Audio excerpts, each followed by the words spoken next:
Hello, this is Chris Ott, and this is part 8 of this series on metaphysics. And briefly, I want to talk about language. How is language possible? I've been describing this theory of the evolution of perception. The evolution of perception, it maintains that there is a series of evolving schemas of perception that sort of grow subjectively the world. First for like a single witness that's becoming conscious, and then it finds itself in the world as each one of us as it evolves, and evolves a body and a brain and an ego finally, and it has a sense of separation. But really, there's only one person here. If you want to call it a person, there's only one witness. And that one witness is the witness behind each one of us. And we're all come through this evolution. We all are that one witness that evolved until it found itself as us. Now, enough of that. The cool thing about the evolution of perception is that it uses a single device, which is psychological, but it's a mechanics of the psyche. If I can put those two metaphors together, the mechanics of the psyche. It's how the psyche builds the world. And that is that it's a series of seeing things that obtain as something else, or adding another aspect to it that you see into it through some schema.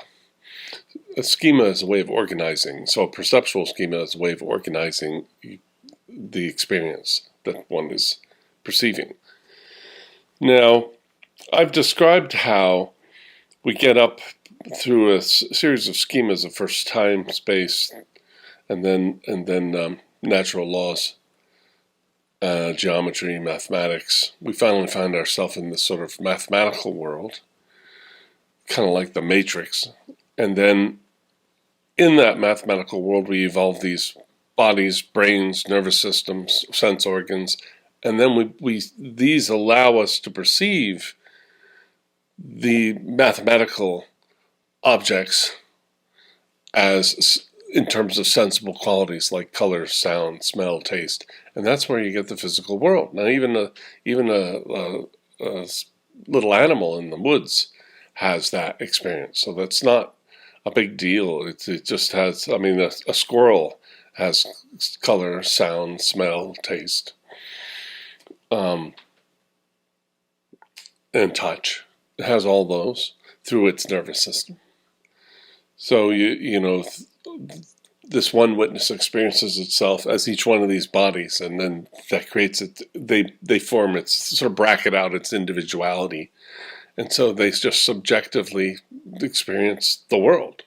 It's the same world because it itself evolved out of the same process. So this mathematical world is seen as a sensible world, sense quality world. But that would leave us like with, animals. But people are more evolved, and they begin to evolve psychologically, and they begin to evolve culture. And how is that possible? Then there's another thing in evolution that I describe where the logic of it is that everything has necessary conditions.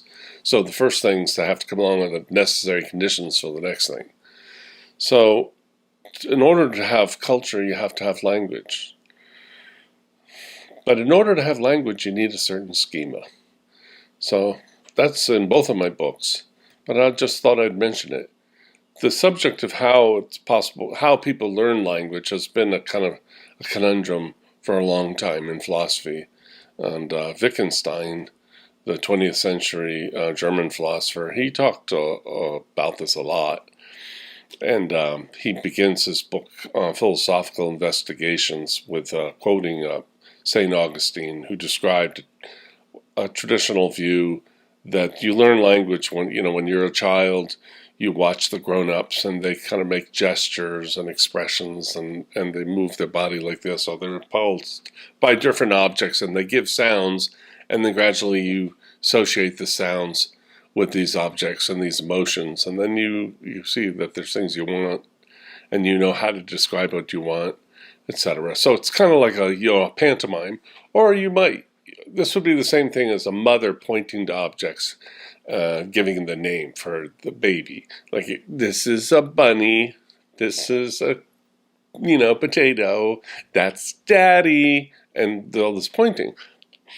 But the question is, well, how does the baby know what the parent is doing? This isn't going to teach a chimp how to talk, He's just going to watch you doing these things and making these sounds. There's no real association between these actions and these sounds you make. They're just more actions. And if the mother's pointing, how does a baby know what this pointing means? Maybe she's insinuating there's something wrong with her finger. But anyway, it's not obvious that this would be clear automatically unless there's something else going on. So in the 20th century, we moved away from thinking about thinking, and we started thinking of people in terms of machines and behaviorism. And we were so we tried to understand everything in terms of the analog of machines. So we were machines. And there's a philosophy from the later 20th century called functionalism. And it's sort of a variation of behaviorism, the idea that we don't really have underlying thoughts and feelings. It just seem to, because we behave like we do. Well, this is kind of similar. The idea is that things like that we used to think of as thinking, they were really just kind of like computer functions being performed by the brain that evolved to perform these functions. So language is like a function, and the brain performs this function. It's like a machine. And then Noam Chomsky got famous because he proposed the by then really obvious next step, which was that language was hardwired in the brain. So that's how come you have the capacity to learn language. It's already hardwired in your brain. Of course, that's only an analogy. No, there's no hard or soft wires in your brain.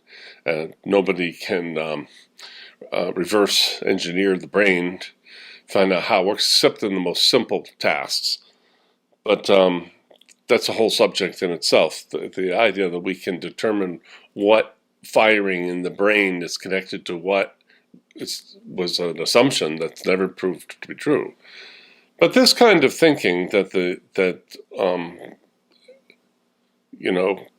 conscious functions are actually machine functions, it's not that new.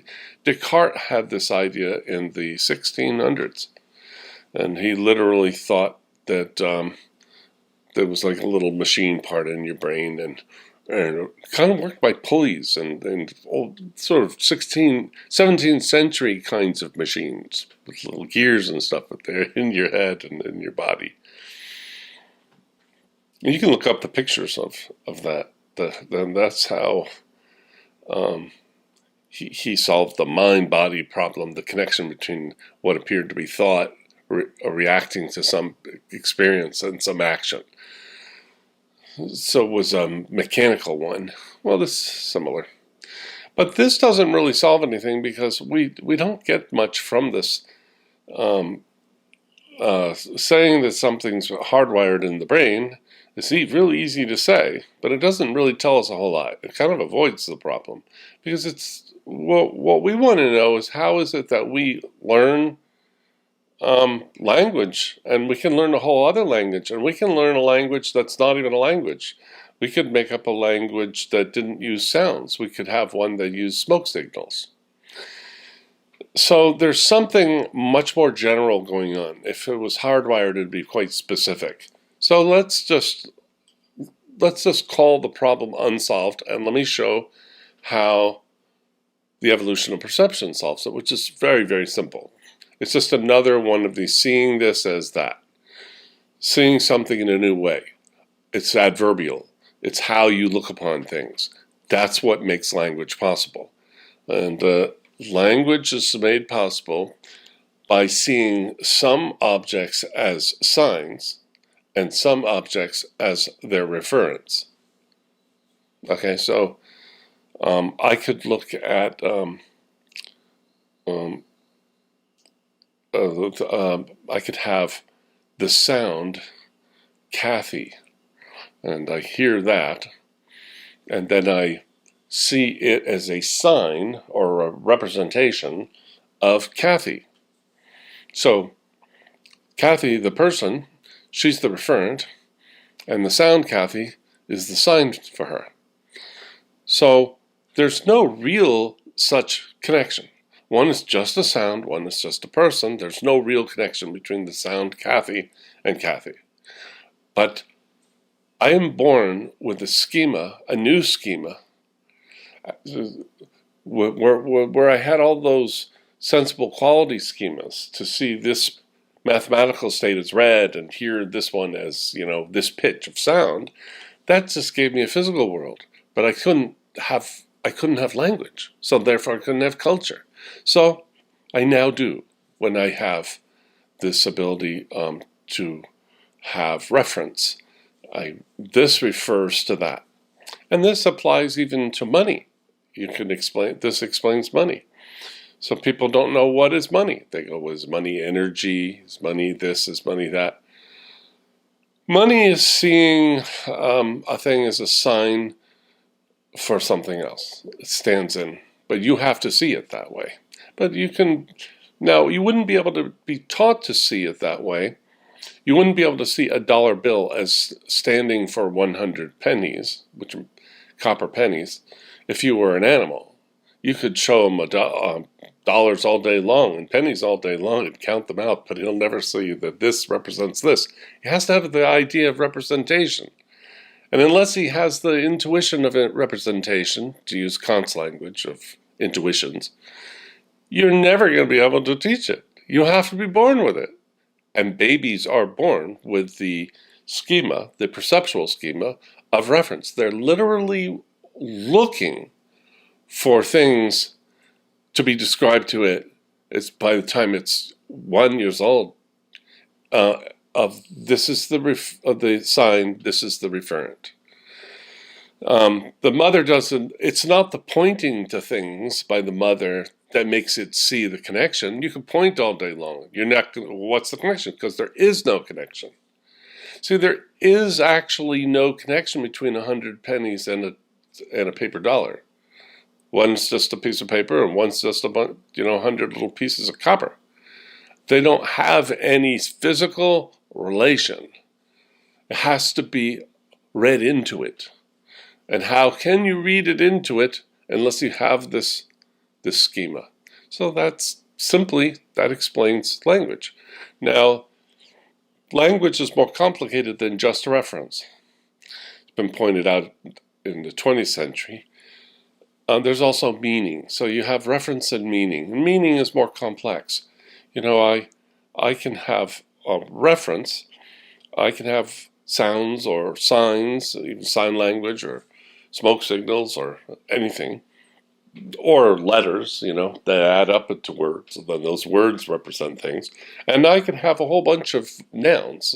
I could have nouns for objects, and I could have proper nouns of people and stuff, and I could have verbal nouns like the word running, which is a noun for an action.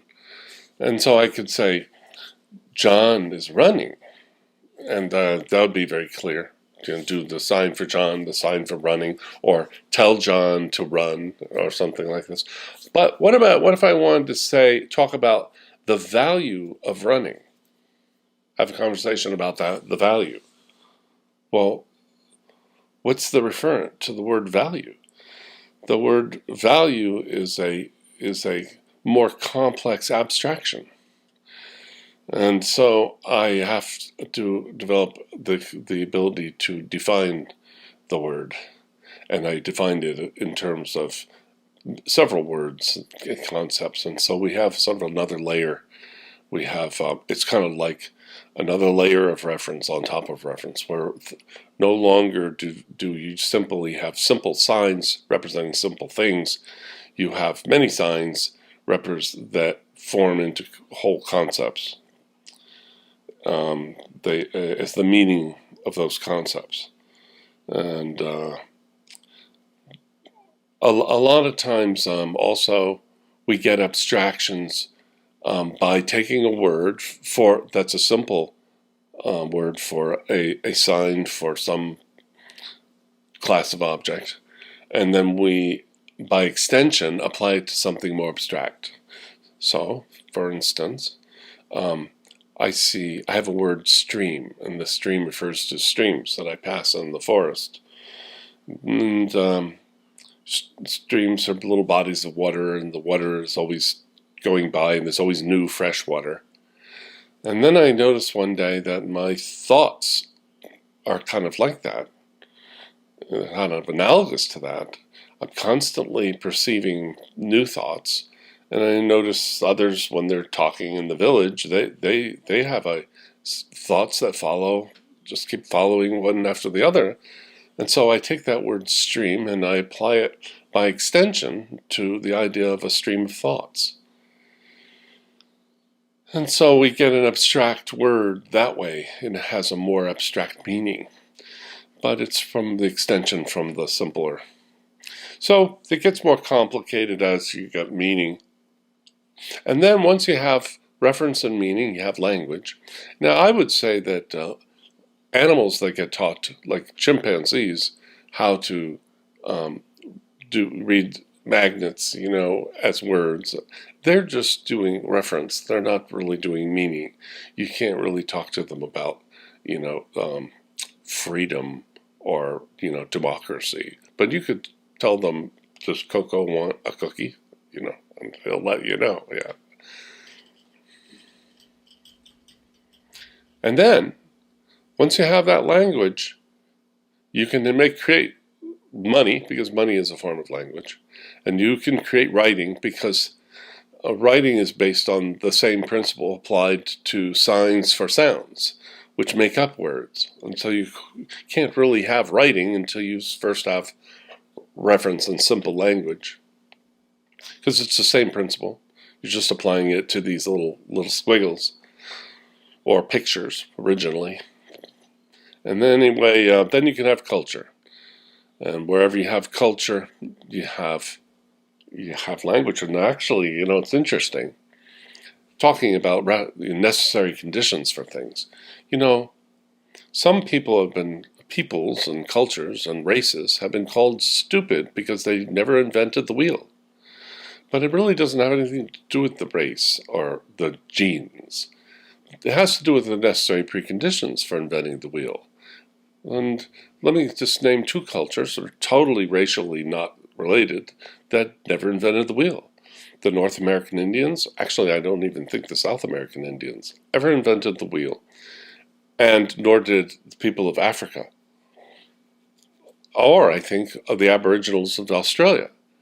But what do those three people have in common besides not having the wheel? None of them have writing. Now, why do you need writing to invent the wheel? You need writing to invent all kinds of things. Because some things can't be invented in a day. Sometimes they take literal generations to develop an idea, such as geometry and architecture and inventions, certain mechanical inventions. That one person just doesn't begin the thought process and then he walks out with a clock. It takes a whole bunch. And how did those generations communicate? Through writing. They leave behind their writing, and then the next group of philosophers reads what came before for the hundreds of years, or maybe only 100, but they can make quick progress when it passes over a series of generations that can look at each other's work and think and take it up where the others left off. And that's why certain things can't develop. It has nothing to do with genes and races. The American Indians were sort of probably like the race of Eastern Russia and China and the Orient, which are highly intelligent people today, and also possibly Caucasians. Possibly they have some mix there. So it's not that that it's only Africa race or the Aboriginal. Or it has to do with the lack of necessary preconditions that have to evolve. And that's only just a little aside, but I thought it was interesting because people wonder, like, why didn't this civilization create the wheel or build complex architecture? But as soon as they have writing, they do, like the Egyptians. They built their pyramids after they had their hieroglyphic writing. And then with the Greeks, they had their Greek, and then they took off. And the Hebrews had Hebrew, and they took off, and all of them had the wheel. And the Hindus had Sanskrit, and they had chariots. And so that's this talk. I have some ideas for my next one. I'm hoping this one's not too long, because lately, the last one was a little long. All right, take care. I'll see you next time in part 9. Bye-bye.